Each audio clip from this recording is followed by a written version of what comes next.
तर एक खूप फनी प्रश्न आज माझ्या निदर्शनास आला. एक पेशंट खूप ठिकाणी जाऊन आला होता आणि तो विचारत होता, की मला नक्की ट्रान्सप्लांटची गरज आहे का? प्रत्येक ठिकाणी मला ट्रान्सप्लांट सांगितलं जातं. तर एकदा मी क्लिअर करू इच्छितो, की जर तुम्हाला क्रोनिक लिव्हर डिसीज म्हणजे सिरोसिस असेल आणि त्याची लक्षणं तुमची जर वाढलेली असतील किंवा तुमचा मेल हा 14 पेक्षा जास्त गेलेला असेल किंवा सी-टी-पी चाइल्ड स्कोर ज्याला आपण म्हणतो, तो जर 7 पेक्षा जास्त असेल किंवा बी किंवा सी स्टेजमध्ये असाल, तर तुम्हाला ट्रान्सप्लांटची गरज नक्कीच आहे.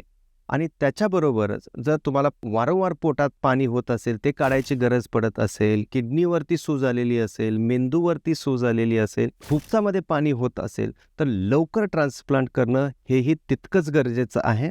कारण ट्रान्सप्लांट हे लाईफ सेव्हिंग असतं आणि तुम्ही जर लवकर त्याचा निर्णय घेतला, तर फिजिकली, मेंटली तुम्ही नक्कीच त्याच्यातून वाचू शकता.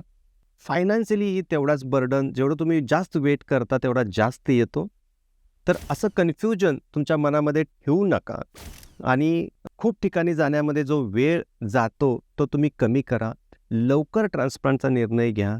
तुम्ही नक्कीच एक सुंदर आयुष्य पुन्हा जगू शकाल.